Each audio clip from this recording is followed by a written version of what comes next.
मैं जहाँ मौजूद हूँ उसके ठीक पीछे वेस्टमिनिस्टर एबे है। ये बहुत मशहूर इमारत है लंदन की, लेकिन फिर भी मुझे आपको बताना ज़रूरी है कि ये ट्रैवल प्रोग्राम नहीं है। तो हम वापस आएंगे अपने मसले पर। खालिस्तान पर हम एक गंभीर चर्चा कर रहे हैं इस परिवर्तन की खास श्रृंखला में। एक पॉइंट जो बहुत अहम निकल कर आता है वो ये है कि बहुत सारे जो ग्रुप्स छोटे छोटे स्तर पर सक्रिय है, उनमें से वो ग्रुप्स भी है जिनको भारत ने बैन किया हुआ है, जिन पर भारत ने पाबंदी लगाई हुई है। इसीलिए मैं इस बात पर स्ट्रेस कर रहा हूँ, जोर दे रहा हूँ इस प्रोग्राम के जरिए कि जरूरी है जानकारी के स्तर पर और सहयोग के स्तर पर दोनों देशों ब्रिटेन और भारत के बीच इस मुद्दे पर नजर बनाए रखना और इसकी किसी भी छोटी मोटी सक्रियता पर नजर बनाए रखना, क्योंकि ऐसे ग्रुप्स हैं जिनको भारत ने भी बैन किया हुआ है,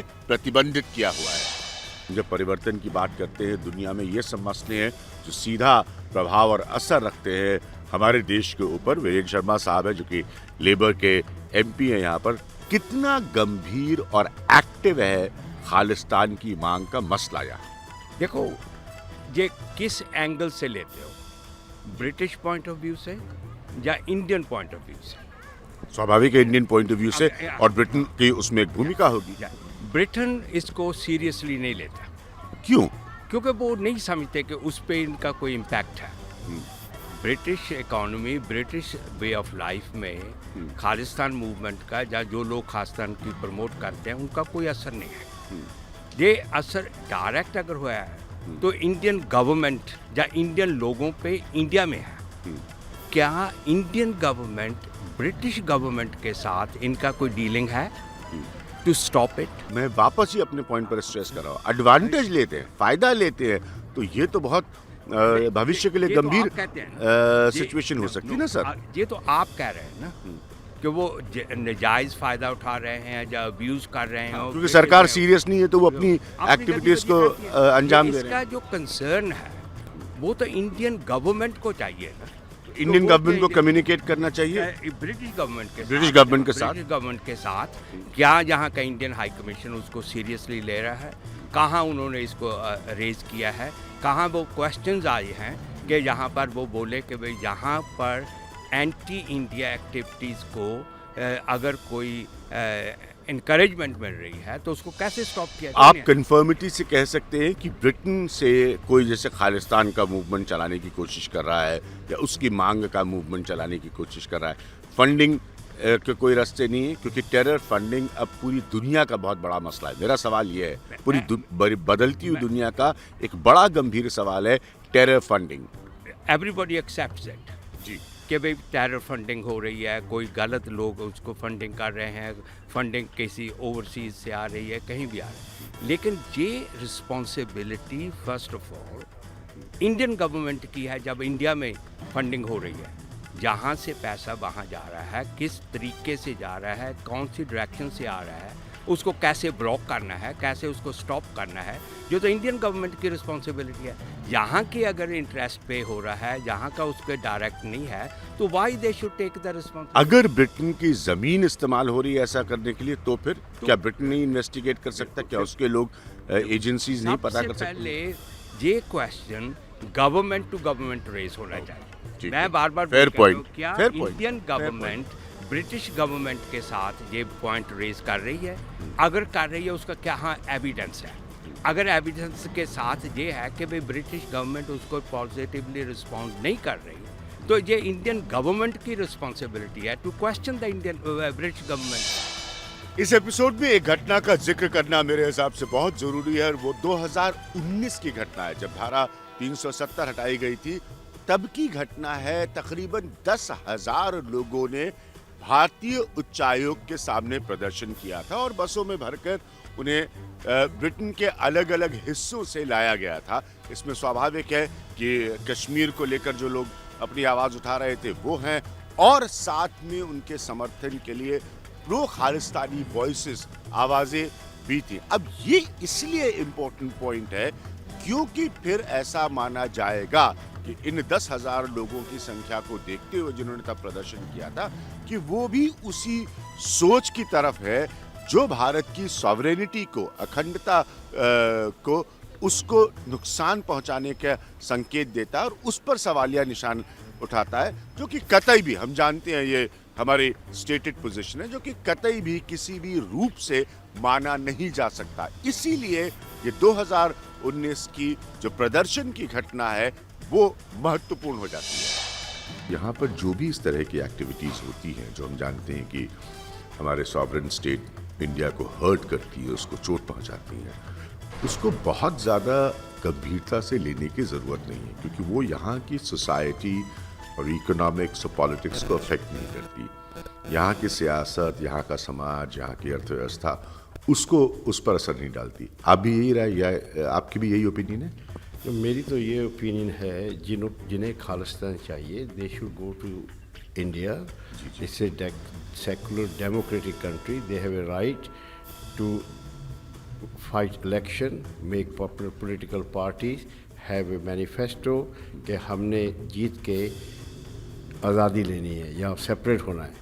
बट यहाँ बैठ के जिन्होंने कभी इंडिया जाना ही नहीं, they been here and they are being paid by the foreign governments. इसको इतना गंभीरता से लेने की जरूरत नहीं, क्योंकि पता क्या है, ये they are just for their own importance, their own value they are creating. पर हिंदुस्तान में 99.9% सिख जो हैं वो कभी सोचते नहीं। और इनको सोचो कि अगर खालिस्तान बन भी जाए, फिर आपको दिल्ली जाने के लिए वीज़ा लेना पड़ेगा। आपको जो हिस्टोरिकल गुरुद्वारे हैं, जैसे हजूर साहब है, पौंटा साहब है, जो पटना साहब है, तो आप वीज़े लेते रहोगे। लेकिन भिंडरे वाले की आप तस्वीरें लगा रहे हैं, पोस्टर लगा रहे हैं कुछ गुरुद्वारों पर, ये सब चीज़ें फिर वही है ना कि आप एक सेंटिमेंट को प्रमोट कर रहे हैं जो भारत को हर्ट करता है, जो भारत को नुकसान पहुंचाता है। उन्होंने जो गुरुओं की वो डैमेज कर रहे हैं ना, आज बच्चे को पता नहीं कि भिंडरा वाला सिख गुरु है या गुरु गोविंद सिंह सिख गुरु है या गुरु तेग बहादुर है। They are illiterate people, very little knowledge. उनको ये भी पता नहीं लगता कि harm they are doing to the legacy of Sikh Gurus, those who stood for India. दुनिया का बड़ा कंसर्न है और वो पैसे की फंडिंग है, टेरर फंडिंग। इसको आप कितना बड़ा कंसर्न देखते हैं, या इसको भी आप कहते हैं कि इतना बड़ा नहीं खालिस्तान के लिहाज से? देखो, ये लोग इन्होंने क्या किया है, गुरुद्वारा के ऊपर कब्जा कर लिया क्योंकि पैसा है वहाँ। So this is there narrative. अच्छा आदमी वहाँ कोई जाता नहीं है गुरुद्वारे में, क्योंकि these are now making money for their own personal use. So I think ये बहुत ही डैमेज कर रहे हैं हमें। इनको बिल्कुल टेरर फंडिंग, उसकी चिंता है सर? बहुत ज़्यादा फंडिंग है। और अभी government of United Kingdom is going to take very serious step.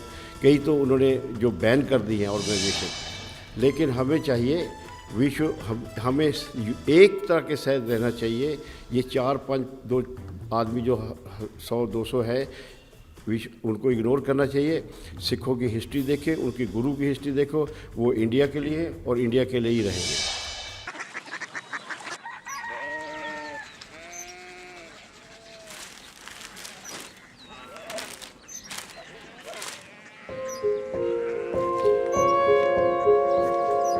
Baba Baba, Korea city জানি না।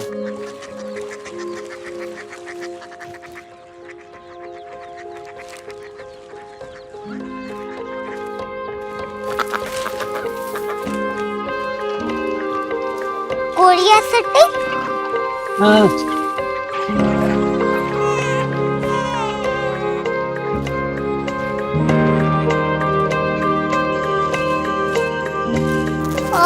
कोरिया सिटी कहाँ पे है? शहर अंग्रेजी लगे हैं।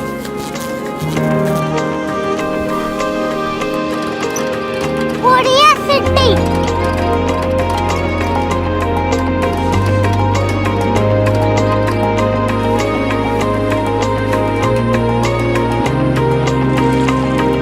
वो बहुत दूर है।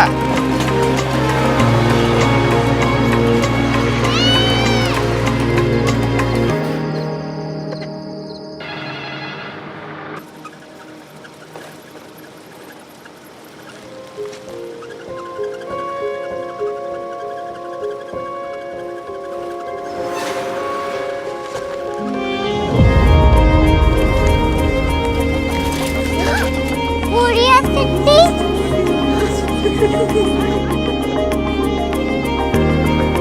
दुनिया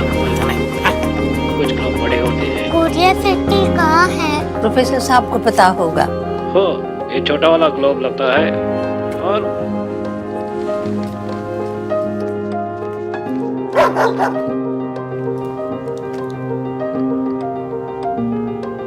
पता नहीं, मेरी बेटी से जाके मिल लो, शायद उसे मालूम हो।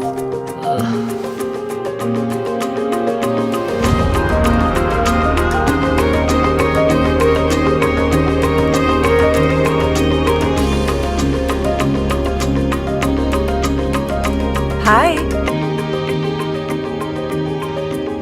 बाबा ने भेजा है। Come here. Curiosity. Korea city नहीं, क्यूरियोसिटी। वो क्या? That's what brought you here? जो तुम्हें यहाँ तक ले आया। क्यूरियोसिटी।